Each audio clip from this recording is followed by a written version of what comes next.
Olá, irmãos, a paz do Senhor Jesus, tudo bem com vocês? Eu vou ler mais uma vez 2 Tessalonicenses capítulo 2 e vou explicar alguns pontos da linha pré. Só que a linha pré-tribulacionista, assim como a pós, existe pontos de discussões. Eu vou tentar explicar aqui algumas vertentes da linha pré para vocês. E depois eu vou mostrar algo curioso. Eu sigo a linha pós-tribulacionista, que também tem vertentes. Eu vou tentar ser o mais neutro possível quando estiver dando os detalhes. Mas com a linha pré-tribulacionista, seja lá qual for a conclusão que ela chegue, o meio que ela usa para chegar em uma finalidade, eu não sou indiferente. Eu vou contra. Qualquer uma delas, eu vou contra. Agora, com as pessoas que pregam o pré-tribulacionismo, eu tenho que ser indiferente. Infelizmente, não tem como andar junto, porque se duas pessoas não estão de acordo, não tem como andar junto. E eu não estou falando de comunhão, de não amar os irmãos, dessas coisas aí que você escuta, que você pode vir a escutar ou pensa. Não estou falando disso, eu estou falando de andar junto numa mensagem, preparando o povo de Deus para a vinda dele. Não tem como andar junto, impossível. Tem como. Você vai na igreja, eu sou pregador, aí o pastor prega a vinda de Jesus antes da grande tribulação e fala que não é depois, que é impossível, a igreja vai receber a ira de Deus, não pode, isso não faz o menor sentido.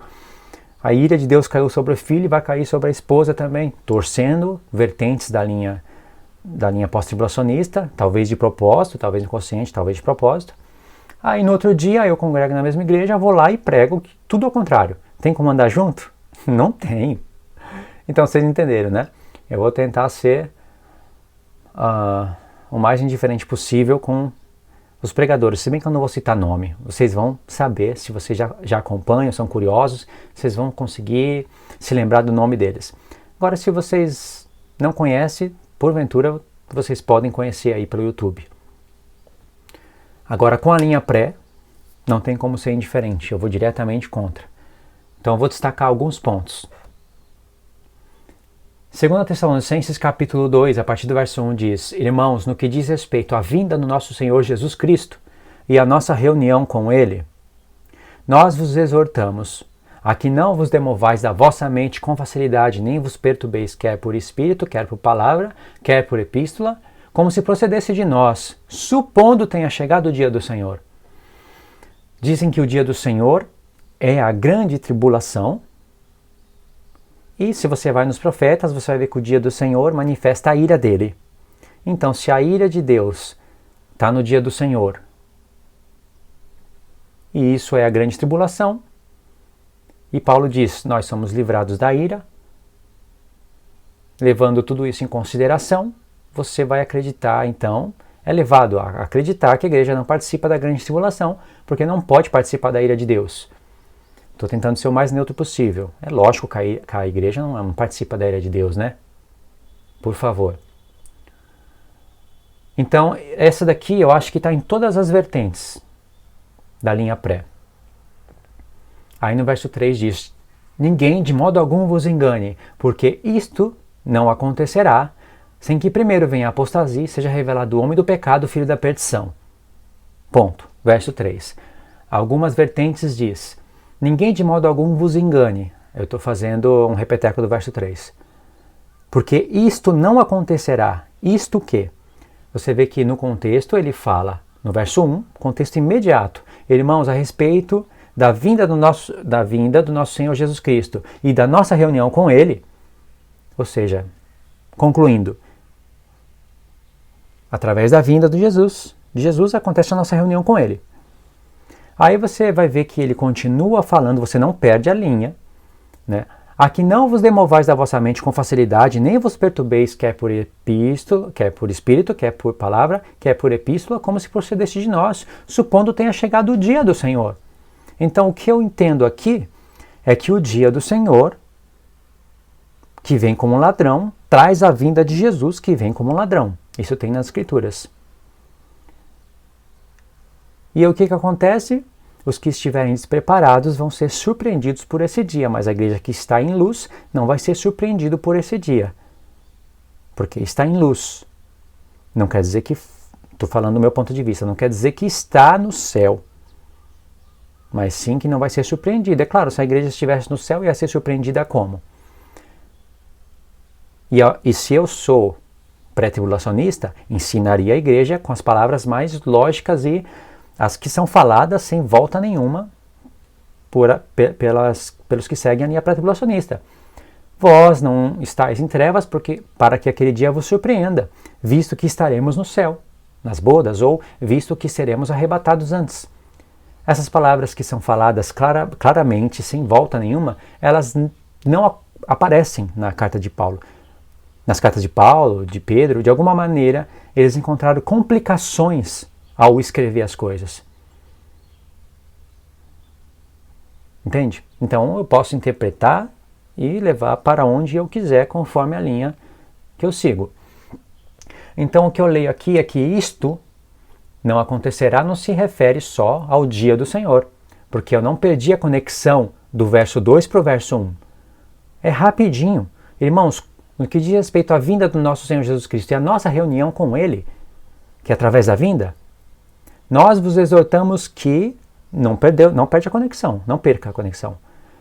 Não vos demovais a vossa mente com facilidade, nem vos perturbeis, quer por epístola, por espírito, quer por palavra, quer por epístola, como se procedesse de nós, supondo tenha chegado o dia do Senhor. Está vendo? Não pode perder a conexão tão rápida. Dia do Senhor, 1 Tessalonicenses capítulo 5, vem como ladrão. Pedro, o dia de Deus, vem como ladrão. Jesus, eu venho como ladrão. O que eu interpreto aqui é que no dia do Senhor, ele vem como ladrão. Mas aí algumas vertentes diz que isto não acontecerá, se refere unicamente ao dia do Senhor. Aí uma dessas vertentes segue dizendo: ninguém de modo algum vos engane, porque isto, o dia do Senhor, que é a grande tribulação, não acontecerá sem que primeiro venha a apostasia e seja revelado o homem da iniquidade, o filho da perdição. Algumas vertentes diz que a apostasia não é o desvio da fé. A apostasia seria a retirada da igreja. A pessoa que explica isso, ela diz que a apostasia pode significar sim desvio da fé, mas precisa ter a palavra fé, apostasia, sabe, da fé, tinha que ter alguma coisa assim. E aqui o apóstolo Paulo se refere à apostasia como a retirada, a igreja sendo retirada.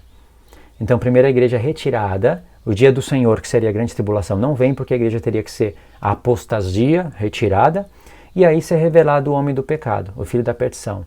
Isso não condiz com as referências que o apóstolo Paulo está dando aqui, mas vertentes da linha pré-tribulacionista explica assim. Elas não vão buscar referência, porque o apóstolo Paulo aqui acabou de compartilhar com a igreja localização do anticristo. Ele está compartilhando referências, mas ele está inferindo também as coisas aqui. Quais são as referências que ele está compartilhando? Ele está compartilhando localização do anticristo, o reino do anticristo e muito mais coisas que eu já falei em outros vídeos, através do homem do pecado, que se levanta contra tudo que se chama Deus. É Daniel 8, Daniel 11. É Isaías 10, Isaías 11.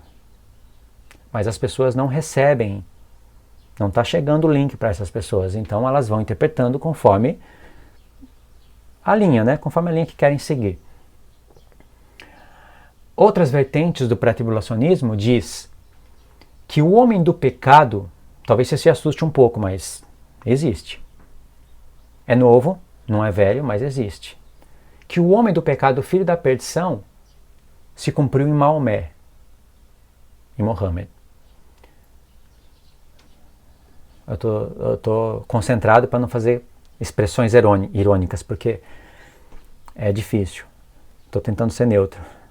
Eu respirar fundo. Se cumpriu em Maomé.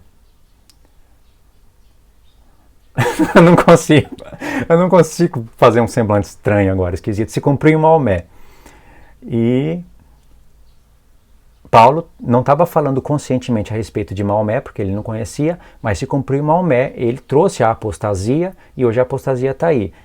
essa vertente do pré-tribulacionismo acredita que o anticristo ele vem do islamismo, e nisso eu concordo, vem do islamismo. E que a besta é o reino do islamismo, tem tudo a ver lá com os filhos de Ismael, e tudo aí, até eu acredito assim, tá certo. Mas que o homem do pecado se cumpriu em Maomé, isso ficou lá para trás. Essa é uma das vertentes.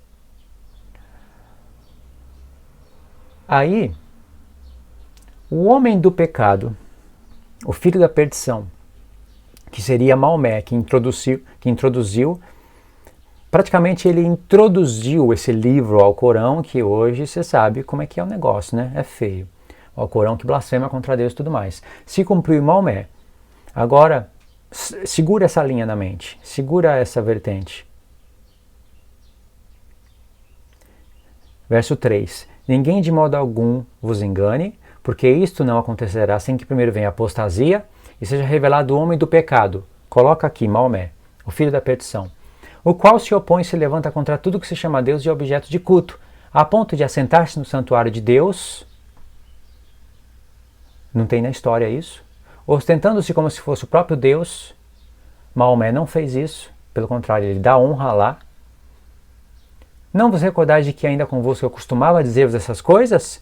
E agora vós sabeis o que o detém para que ele, o chifre pequeno, que falaram que era Maomé, ele seja revelado somente na ocasião própria. Então a ocasião própria foi no ano 610 depois de Cristo. Com efeito, o mistério da iniquidade já opera e aguarda somente que seja afastado aquele que agora o detém. Então será de fato revelado o iníquo, Maomé, a quem o Senhor Jesus matará com o sopro dos seus lábios. Jesus precisa vir. Jesus não veio e não destruiu Maomé. Só que aqui eu posso perder a conexão do verso 5, verso 6 e verso 7 e já pôr esse homem do pecado do verso 7 e do verso 8 como um anticristo para o futuro.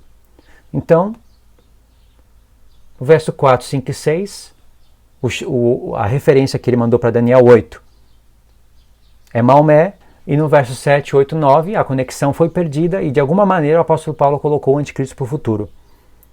Não se assuste com isso, mas existe. A referência indo para Daniel 8, você vai ver que está falando do abominável da desolação. O que se levanta contra tudo que se chama Deus e se adora é o mesmo que foi falado nos versos anteriores. O homem do pecado, filho da perdição. Referência para Daniel 8, que é explicado em Daniel 10, 11 e 12, e ali é tempo do fim. Entendeu? Então essas são as mais variadas vertentes da linha pré-tribulacionista e as mais assustadoras interpretações que eu vi até hoje dos textos. De pessoas que falam inglês, usam o hebraico, isso é válido, não tenho nada contra falar inglês também. Usa o grego, não tenho nada contra, sou a favor. Recebem dízimos, ofertas, são financiadas, isso eu sou contra, para irem na igreja ensinar essas coisas. E não basta deixar isso nas igrejas, nos locais onde os irmãos se reúnem. Tem que compartilhar isso na internet para invadir os lares. Entende? Porque precisa de antivírus. Ou seja, como eu disse no início do vídeo, eu não sou indiferente contra a linha, em relação à linha pré-tribulacionista. Totalmente contra qualquer vertente dela. Mas eu tento ser indiferente aos pregadores. Andar junto não tem como. Mas eu tento ser.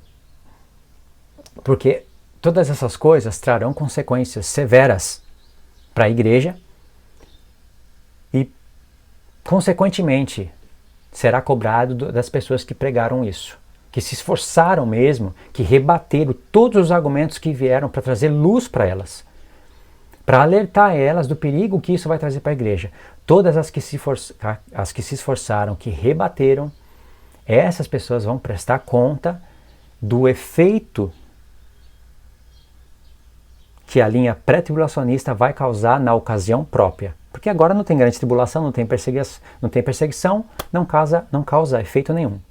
Tá bom, irmãos? Eu não vou finalizar esse vídeo aqui. Eu vou na parte 2. Assista a parte 2 do vídeo.